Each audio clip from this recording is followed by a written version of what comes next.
Selamat datang di Tech Talk Wahana Piranti Teknologi episode kedua. Tetap bersama saya, Rizky, dan kali ini juga tetap bersama Mas Hesdi. Di episode kedua kali ini, kita mau membahas tentang network security. Oke. Kan? Network security ini kan sebenarnya dari beberapa minggu terakhir, ini lagi marak-maraknya lagi tentang kebocoran data. Perlindungan data pribadi sama judi online. Gimana Mas Hesti menanggapi isu-isu itu, Mas? Oke. Jadi kalau yang lagi happening di Indonesia ya, itu PDP Law sebenarnya udah dari tahun lalu sebenarnya, Bro. Oke. Jadi memang pemerintah itu udah punya undang-undang perlindungan data pribadi di Indonesia ya, khususnya itu aku lupa nanti cantumin lagi di bawah deskripsinya. Undang-undangnya itu memang untuk kebutuhan audit level, Bro, di sektor manufaktur, rumah sakit, government, salah satunya itu ya, mungkin bisa lebih juga, itu mereka mewajibkan untuk menggunakan sebuah network security salah satunya untuk sebagai perlindungan data pribadi mereka, karena nggak tahu kan, maksudnya mereka kemalingan tuh, mereka juga nggak nyadar gitu, karena mereka anggap sebenarnya yang menjadi pain pointnya adalah data bocor juga mereka nggak tahu gitu sampai saat ini gitu. Mereka tahu data tersebut bocor ketika yang membocorkan memviralkan. Iya, biasanya gitu, atau enggak memang udah kejadian aja gitu kan. Gitu. Karena mereka menganggap selama connectivity-nya stabil ya ngapain aja gitu. Wifi kenceng, wifi semua. Betul. Gak peduli tuh ya sama kebocoran data, padahal itu ya namanya data pribadi kan, itu bahaya banget. Apalagi perusahaan kan. Ya, apalagi perusahaan, data perusahaan itu penting. Nah, balik lagi tadi sebenarnya kalau dari tahun kemarin sebenarnya udah mulai dimarakkan ya. Tahun-tahun akhir tahun juga udah mulai banyak yang tanya, dan sampai sekarang juga di beberapa 3 sektor itu terutama sudah mulai mencari salah satu solusi sebagai, walaupun secara konsep perlindungan data pribadi sebenarnya banyak banget, Bro, nggak cuman hanya di sisi fisik ya, tapi di software juga mereka sebenarnya harus lindungi, karena kan konsepnya sebenarnya zero trust kan, zero trust always verify. Jadi sebenarnya kita sendiri nggak boleh terlalu percaya sama semua sistem keamanan yang ada nih, harus selalu diverifikasi harus selalu diverifikasi, diupdate terus. Tuh, firmware upgrade, ada patching, public CPE yang jebol itu juga harus di patching, ditanggulangi gimana gitu. Sebenarnya banyak banget konsep perlindungan data pribadi nih gitu, dan salah satunya di Wahana Piranti itu kita punya beberapa solusi yang bisa menanggulangi di beberapa titik tertentu gitu, walaupun mungkin belum lengkap sih gitu. Tapi dalam sisi misalnya firewall, Wahana bisa support ya, khususnya brand saya pegang ya. Jadi Mas, ini mungkin partner kita nih nggak tahu, maksudnya minggu lalu tuh kita ngebahas industrial network. Kenapa minggu ini membahas tentang network security ke orang sama? Ya. Harus dikenalin dulu nih. Mas Hesdi ini pegang banyak produk di Wahana. Ya kan, kemarin tuh kita udah ngebahas tentang Altai, Robustel, pointing. Nah yang sekarang nih, apa nih Mas, network security? Network security yang dipegang dan dipercaya sama Wahana, saya pegang 3 brand saat ini, SonicWall, Pioling, sama Firemoon. Oke. Itu apakah sama secara fungsi atau gimana? Boleh dijelasin nggak? Oke, jadi memang secara fitur tuh berbeda, tapi konsepnya sama sebagai security, network security untuk pengamanan network dan lain-lainnya. Jadi kalau kita kebetulan saya benar kemarin bahas IoT 3 brand, sekarang security 3 brand, jadi total saya pegang 6 brand. Banyak juga guys. Tapi ngelihatnya kok agak belang-belang gitu. Sebenarnya enggak juga. Jadi sebenarnya bisa ketemu tengah, Bro. Masih terkait lah ya Bisa sebenarnya.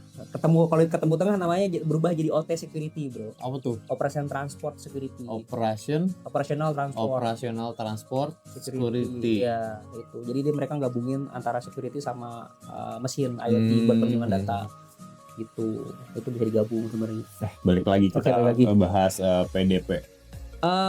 Terkait PDP dan salah satu solusi atau brand yang kita bawa di Wahana, SonicWall khususnya, itu di SonicWall sendiri support di firewall. Oke. Next Gen firewall kita support, terus endpoint kita support, email security kita support, sama kita support di ZNA, SSE. Zero Trust Network Access. Jadi di SSE sendiri untuk SonicWall support Zero Trust Network Access, terus ECASB.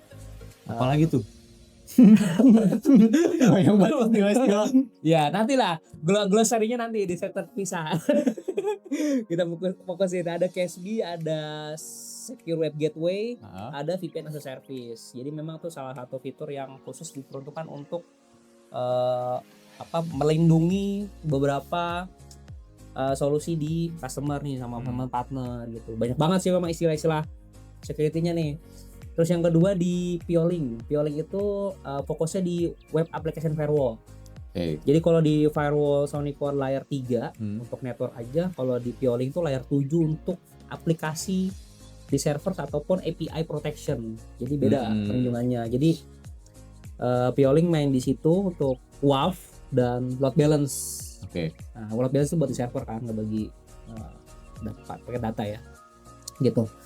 Terus yang ketiga di Firemoon. Firemoon tuh apa? Firemoon tuh sejenis Pokemon apa? Iya, Pokemon api kayaknya. Cari anak main Charizard nih kayaknya. Firemoon. Nah, si Firemoon ini dia untuk policy security, bro. Jadi konsepnya sebetulnya dia ini salah satu solusi yang misalnya di partner sendiri atau user punya banyak firewall dan berbagai macam aneka brand ya.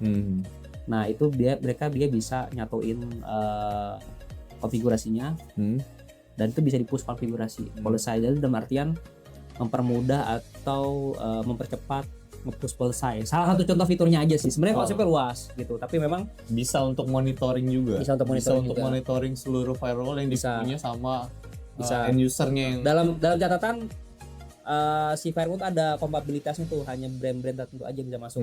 Tapi kalau di Gartner itu masuk semua. Jadi kalau acuannya Gartner untuk brand US ya, Gartner dan brand US itu bisa support.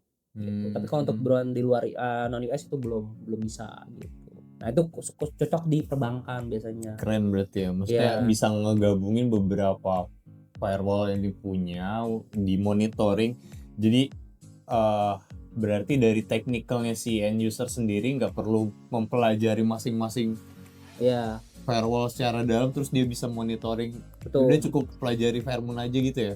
Apa gimana sih? Dalam arti sebenarnya simpelnya itu policy atau konfigurasinya dia bisa jadi satu aja. Jadi kalau misalnya beda brand kan lo harus belajar lagi nih atau harus memperpaham fitur-fiturnya di dalam apa aja. Nah kalau si Firemoon ini dia secara sederhana dengan satu konfigurasi dia udah bisa nge-push ke semua brand-brand itu, beda brand A, brand C dan brand lainnya itu dalam satu policy aja. Jadi semua udah bisa ganti gitu.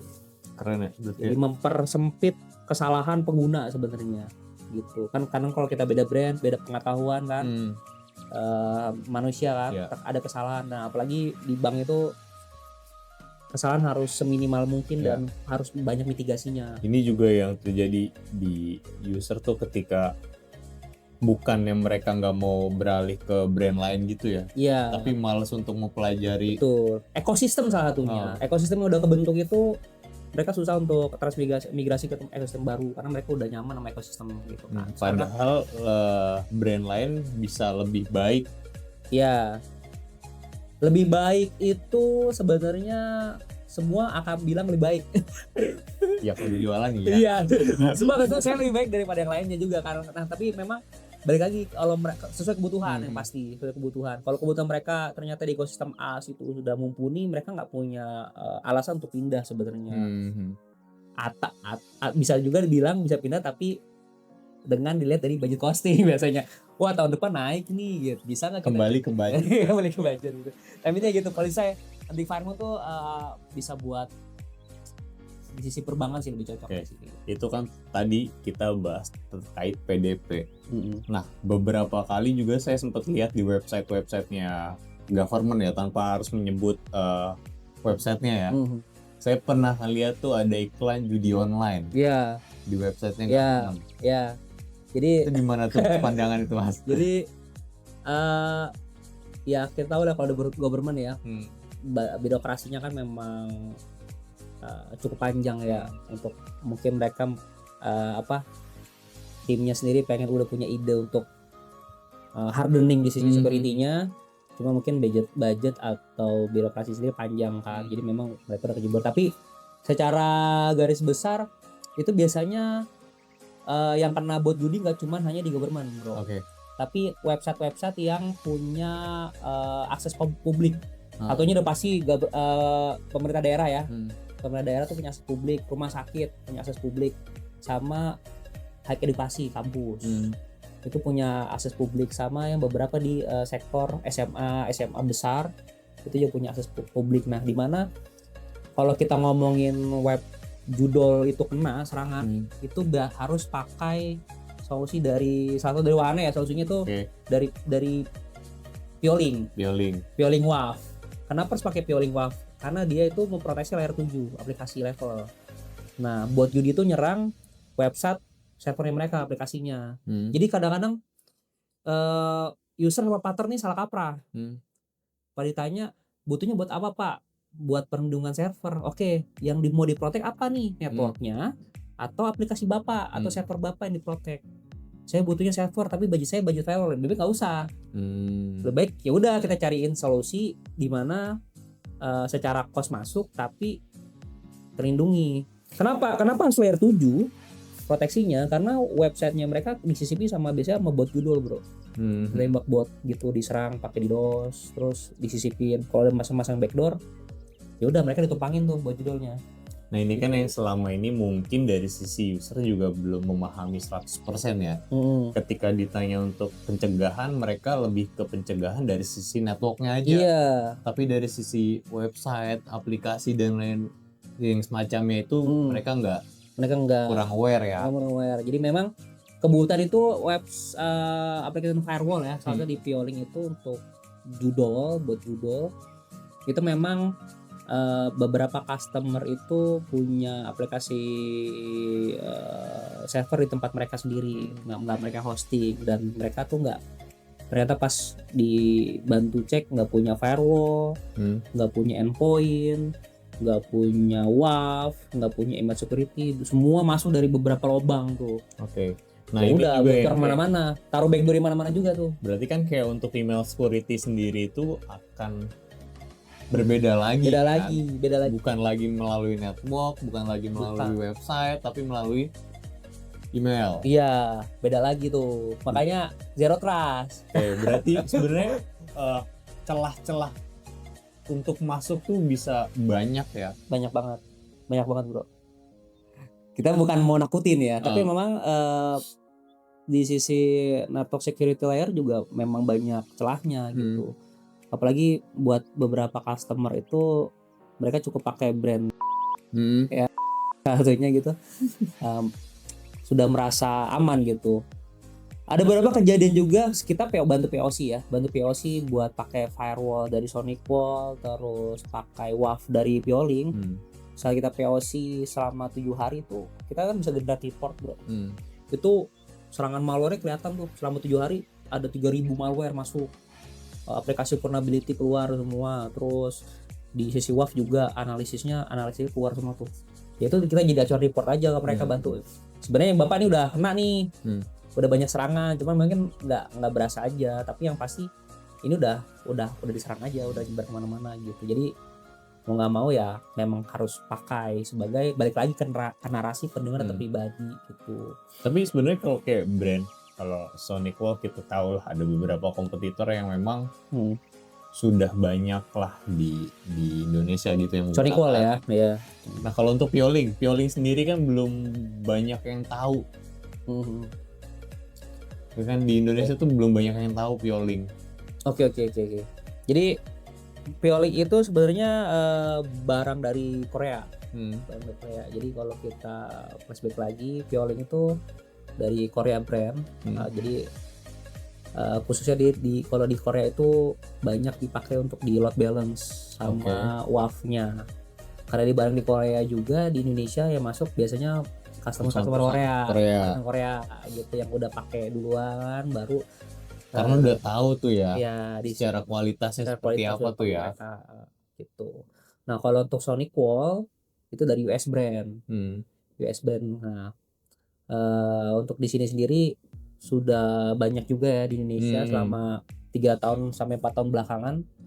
Beberapa customer dan partner di sektor government, hospitality, rumah sakit, manufaktur tuh banyak pakai Sonic Wall gitu. Biasanya yang paling banyak biasanya di manufaktur karena biasanya mereka punya induk itu di Jepang, Korea atau di Europe dan US induknya ya. Jadi pas mereka di sini kebanyakan cabangnya pakai Sonic Wall juga beberapa gitu. Oke. Ada satu pertanyaan menarik, gimana mengkolaborasikan antara Sonic Wall dengan Pioling untuk customer? Bisa aja, bisa semua jadi pakai juga bisa. Gimana? Saya enggak. Kalau luas banget ya bro, luas banget. Kalau misalnya kita punya ya impiannya adalah budgetnya unlimited gitu misalnya. Budgetnya unlimited ya, pasti nggak ada gitu. Terus kalau pakai dikombinasiin ya berarti semua perlindungan layer 3 itu di sisi network pakai firewall. Terus email security-nya juga pakai Sonic Wall. Itu bisa protect email security di cloud ataupun appliance ya. Jadi bisa compatible sama Google Google Suite, O365 ataupun mau di hosted itu juga bisa. Terus yang ketiga masih di Sonic Wall juga, semua laptop, device, workstation, worksaver itu bisa digunakan sama endpointnya Sonic Wall. Jadi di sisi network layer 3 protect sama Sonic Wall, di email juga diprotect sama Sonic Wall, di endpoint pertama workstation ya itu diprotect sama Sonic Wall. Udah 3 lini tuh. Yang tinggal yang terakhir yang keempat itu Zero Trust Network Access. Jadi buat beberapa perusahaan yang punya pekerja di luar ya kayak hybrid ya, mereka saat mereka mau akses aplikasi dalam kantor, mereka IT-nya sendiri bisa merasa aman gitu karena aplikasi yang ditanam di setiap workstation-nya pegawai saat mau akses ke kantor itu sudah terlindungi sama ZTNA-nya Sonic Wall. Jadi ada 4. Nah, yang kelima kalau mereka si customer-nya tuh punya web server bro. Jadi pakai Pioling itu bisa protect di layer 7. Itu bisa. Itu salah satu contohnya ya. Oke. Terus yang terakhir sama load balance sih gitu. Kalau misalnya servernya cukup banyak dan cukup besar, itu bisa diprotek. Jadi memang mungkin nanti kita share lagi ya gambarnya, lagi kayak gini contohnya. Lagi nanti dicobain dilihat dan secara konsep HLD-nya sebenarnya cukup simpel sih, nggak beda jauh. Oke. Tapi kalau tren di 2026 akan ada ancaman-ancaman lain nggak sih selain dari judol? Oke. Ini sekarang tuh lagi banyak sebenarnya dari tahun kemarin tuh IoT attack. Di apa lagi tuh? IoT attack kan kemarin episode terakhir kan kita bahas tentang IoT kan. Sektor IoT kan udah mulai marak nih. Apalagi pertumbuhan IoT market demand-nya juga tinggi kan. Nah, karena konsep IoT kan sebenarnya Internet of Things itu kan koneksi dari internet ke dalam benda ya, yang sifatnya dia sensor, baca, gerak dan lain-lain. Bahkan kamera sendiri bentuknya IoT ya kalau dia dicolok di embed sama kartu. Nah, kalau di luar itu mereka bisa nge-hijack bro. Mereka masuk lewat sistem mereka itu mereka bisa hijack. Jadi kamera-kamera gini bisa diremote sebenarnya dari luar. Keren juga ya. Ngeri. Ngeri. Yang paling sering kena bukan keren ya, lebih ke ngeri ya. Yang paling sering Iya. kena tuh IoT CCTV biasanya. IoT CCTV sering kena. Itu marka apa? Kirain cuma di film-film doang. Enggak. Kalau kita lihat di YouTube tuh biasanya yang suka ngehack orang-orang di sana tuh. Yang Iya. yang pura-pura jadi CS biasanya, di scam Iya. gitu. Itu kena semua. Itu sekarang IoT cyber threat-nya besar, demandnya tinggi banget. Nah itu pencegahannya gimana tuh? Sebenarnya kalau kita ngomongin pakai IoT CCTV dan alat IoT lain, itu pakai firewall cukup sebenarnya. Karena si firewall sendiri dia sudah punya protokol untuk masuk area itu. Sonical udah bisa cover itu dong. Bisa. Modbus itu dia bisa baca. Jadi protokol Modbus dia udah bisa lewat. Gitu. Nah itu teman-teman. Jadi itu baru IoT loh. iya, maksudnya banyak yang bisa Wahana kasih buat mitra-mitra kita tuh kayak solusinya tuh udah kemarin IoT ya kan, sekarang udah network security. Mungkin besok di episode selanjutnya tuh kita bisa bahas yang lain lagi yang mana teman-teman tuh bisa tahu lebih banyak gitu loh. Karena di kantornya Wahana sendiri juga tuh ada banyak banget demo-demo ya. Iya. Demo-demo yang sering kita lakukan, workshop yang sering kita lakukan, bahkan kita akan membuat sertifikasi juga ke depannya untuk produk-produk lain. Sonical juga kalau nggak salah ada deh sertifikasinya ya. Ya, untuk sertifikasi kita di tahun ini akan rutin jalanin buat bagi-bagi ke partner ya ataupun ke user, workshop dan sertifikasi training untuk Sonical dan Pioling khususnya gitu. Jadi kita ingin mencoba memberikan pengetahuan ya gitu. Jadi jangan terlalu close mind sama barang-barang yang udah market ini, cobain barang Wahana. Mungkin buat teman-teman juga yang mau misalkan dari teman-teman tuh ada inisiatif mau dong di sertifikasi, mau dong diajarin gitu, mau tahu lebih juga tentang Sonical, Pioling, Firemoon, itu bisa aja tanya langsung di website kita tuh ada WhatsApp atau email, bisa juga di kolom komentarnya YouTube nanti kita cek ya kan kayak gitu nanti, atau ngehubungin channel-channel kita, sales kita atau tim produk kita, jadi bisa kita support langsung buat teman-teman Wahana Piranti Teknologi. Mungkin itu aja kali ya di episode kali ini. Nanti kita akan bicara lebih panjang lebih sektor yang lebih luas lagi. Cukup sekian, sampai jumpa di Tech Talk Wahana Piranti Teknologi berikutnya. Sampai jumpa.